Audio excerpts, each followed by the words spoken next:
Gary, baby. Gary has the tea in the cooler today. What up, Gary? Good morning, Ricky. Good morning, America. Good morning to you. It's Wednesday, a beautiful day in the neighborhood. And here's what's happening in celebrity news, y'all. Carisha Brownlee, y'all. If y'all don't know who Carisha Brownlee is, she's the beautiful young lady known as Young Miami, and she is speaking out. Now, they're saying, y'all, since the arrest of Sean Diddy Combs, honey, Miss Young Miami has faced backlash, but, honey, she is now opening up about the fallout in a brand new interview. Now, she said, quote, it was a lot. She said, I lost deals, I lost relationships. She said, I lost money. Now, Miami, whose real name, like I just told you, is Carisha Brownlee, said, honey, the backlash even affected her business deals. Now, people distanced themselves, honey, from her, she said. She said, it affected my brand and, honey, she said it affected her personal life. She said, despite the criticism, she stood by her perspective. She said, I could only speak on what I experienced. She said, the man I knew was different. Now, Young Miami shocked her fans, y'all, when she penned a letter of support of Diddy, y'all, ahead of sentencing. She said, quote, I wrote that for the person I knew. She said, I felt like he had changed. Now, Miami made it very clear that she was not afraid of scrutiny tied to the case. She said, I have nothing to hide, she said. I'm always going to stand on what I believe. She also acknowledged the cost. She said, it came with consequences. She said, but I had to be real with myself. I'm moving forward, Miami added. Now, Diddy was convicted, y'all, on 2 counts of transportation to engage in prostitution under the Mann Act and sentenced to 50 months in prison, y'all, with a projected release, y'all, in the date of 2028. So, you know, she's talking, you know, and a lot of people, you know,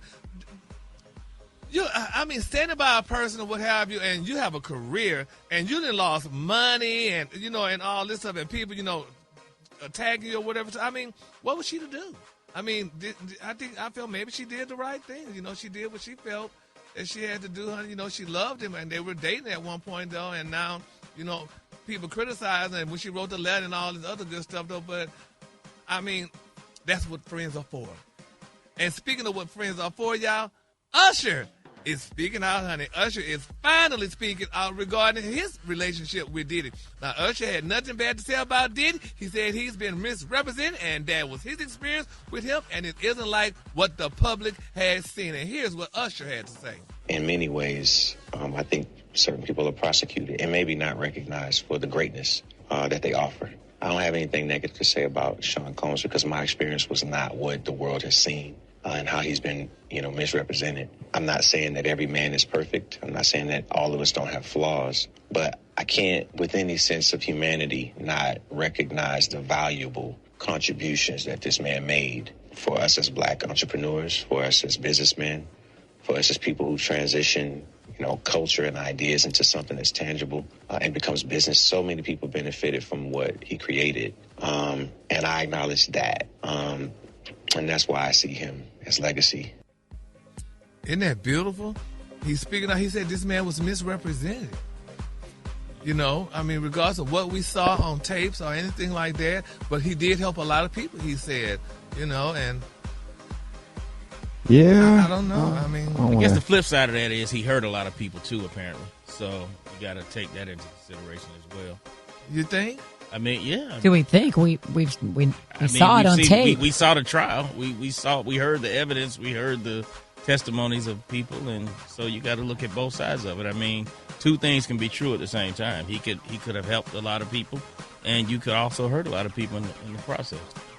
Yeah, that's true. But if Usher said he was misrepresented, and that was his best friend, and he, you know, gave him. I don't think that was his best friend. But didn't he give him a career? Didn't he? It's very interesting, though. I mean, it's good that a lot of people are starting to speak out right now regarding this situation and stuff. But if Usher said he was misrepresented, and, you know, Usher is definitely a pillar in the community, I think people are going to listen to that and hear that. So, I mean, maybe Diddy was misrepresented, but we're just going to keep all parties lifted in prayer until representation comes for everybody.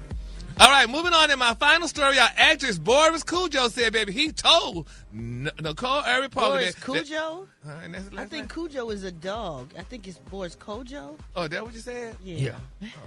After Boris Kodjoe, thank you, You Human are Dictionary. so welcome. Said that he told Nicole Ari Parker that she'd be his wife, honey, while she was engaged to somebody else. He said, I just knew it and I felt it. Now, I'm like, oh, my God. Now, they're saying the actor, honey, is opening up about the moment he boldly told Nicole, honey, that she would become his wife while she was still engaged to another man. Now, during a recent interview, y'all, they're saying that the actor reflected on meeting Parker as co-stars on Showtime Soul Food, which aired from 2000 to 2004 from the start, and he felt a very much so strong connection. He said, quote, we met at the table read on the first episode, and she gave me a hug, and she was super sweet, great heart. Right away, honey, I knew that she was going to be in my life. I didn't know, honey, in what capacity he shared. Now, Kodjoe also credited Parker, honey, for helping him early in his acting career. He said, quote, this was my first job. She helped me, honey, break down the script. She helped me translate the script, because at the time, I still was going back and forth. She taught me everything about the different colloquialisms.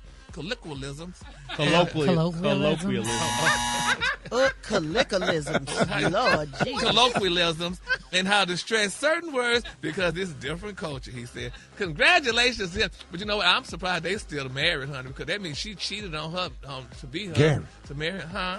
Gary, you know that man that cheated on Neil Long, that coach? Yep. They done fired him, Gary. See there, honey.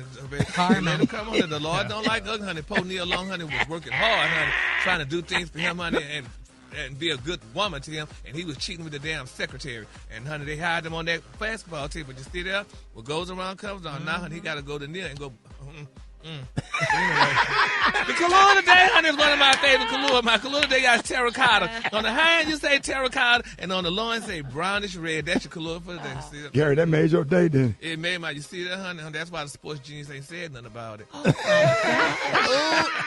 You're dirty, my man. day. You are so dirty. Make my day. Make my day. Find mine. Y'all give it up for Gary with the team.